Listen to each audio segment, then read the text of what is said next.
Hello everyone, কেমন আছো সবাই? আশা করছি খুব ভালো আছো। তনুশ্রী ব্লগসের আরেকটা ভিডিওতে তোমাদের সবাইকে স্বাগত জানাই। আজ কিন্তু আমি একটু জলদি উঠে পড়েছি সকালে। আর এখানে দেখতেই পাচ্ছ কাকিমণি আর মা সকালে ব্রেকফাস্ট রেডি করতে বিজি। তো এখানে কাকিমণি একদম গরম গরম রুটি বানিয়ে নিচ্ছে, আর মা এদিকে ফল টল কাটাকাটি করছে। আমাদের আবার সকাল সকাল এখানে সবাই বেলের জুস খায়, মানে এখন তো বেলের দিন, অনেক বাজারে বেল টেল পাওয়া যায়। তো সেটার জন্যই কাকু নিয়ে আসে। কাকুর তো ওয়ান অফ দি ফেভারিট বলতে পারো।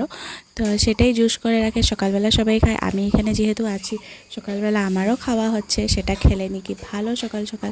আর সকাল সকাল একটা কাঁঠাল পড়েছে গাছের থেকে, কাঁঠালের রোয়াগুলো ছাড়িয়ে রেখেছে, আর এখানে গোলা করে রেখেছে সর্তা দিবে বলে।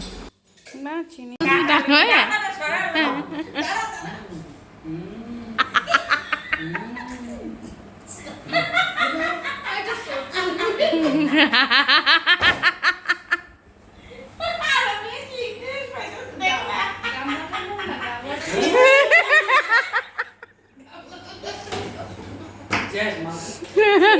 ফুর্তি ফার্তা করে ব্রেকফাস্টটা কমপ্লিট করে নিয়েছি। আজ ব্রেকফাস্ট কিন্তু রুটি আর কাঁঠালের গুলা দিয়ে করেছি, খুব ভালো লাগে কিন্তু এটা। তো আজকে হচ্ছে দেখো কাকু কী নিয়ে এসছে বাজার থেকে, পুরো সবজি নিয়ে এসছে। মার একদম ইচ্ছে ছিল না মাংসর জন্য, তো কাকু মাংস নিয়ে এসছে বাজার জন্য। মা বলছে খাবি মাংস, সে এনেছে যখন তো বানাতে হবে, ফেলে তো দিতে পারবে না।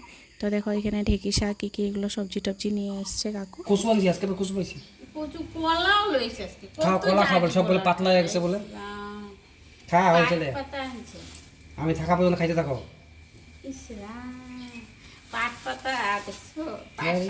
ফেভারিট জিনিস না এটা, তো আমি লমুই নাই মা, সবজি নাই।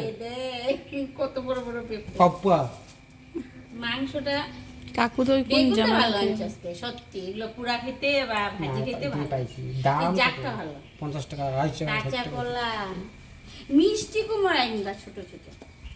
উঠছে না কাঁঠাল উঠছে বাজারে সবাই। ইস কাঁঠাল এখন বহুত উঠে, কাঁচা কলাটা ভালো না একটু। এরকমই কাঁচা মাংস হইব না কাঁচা কলাটা দিতে। আচ্ছা সব দাও, আমি আবার বাজারে যাব। কাপড় টানতে আজকে কালকে পাইনি না কাঁঠাল দিবা দিয়ে আমি বাজারে যাব। কাপড়গুলো আমি ভুলে গেছি আনতে। দুইটা লয়ে আসো দিয়ে আসো।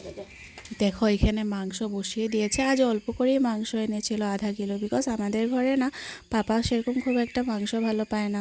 তো ওরকমই কেউ খাওয়ার মানুষ নেই। খাওয়ার মধ্যে ওই আমি এসছি বলে আমি একটু খাই, আর ভাই আর বোনই। আর মা ওরা অত একটা ভালো পায় না, 1 পিস বা 2 পিস এরকম করে খায়, সেই জন্য অল্প এনেছে। যখনই বেশি আনে ফেলে দেওয়া হয়। ওই যে পাপা মাংস খাবে না বলে পাপার জন্য পেঁপে আর আলু, পেঁপে দিয়ে খালি ঝোল করছে। ভিতরে বসে বসে বোর লাগছিল, একটু দোকানের সামনে এসেছি। দেখো তো কীরকম রৌদ্র উঠেছে, আর ভীষণ গরমও পড়েছে। এত রৌদ্র উঠলে গরম পড়বে না হতে পারে?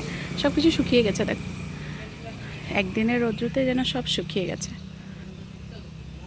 আর অ্যাজ ইউজুয়াল দোকানের সামনে একবার না আসলে তো ভালোই লাগে না। দেখো ভাইও পুরো কাজকর্মতে বিজি, একদম এখানে পুরো বিজি রয়েছে। ভাই আর কাকু মাল এসছে। ইয়েস বলো, কেউ বুলায়া হামকো?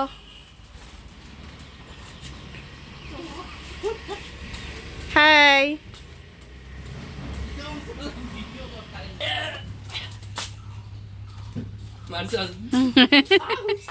এদিকে দেখো বনু বসে বসে দিয়া পেন্টিং করছে।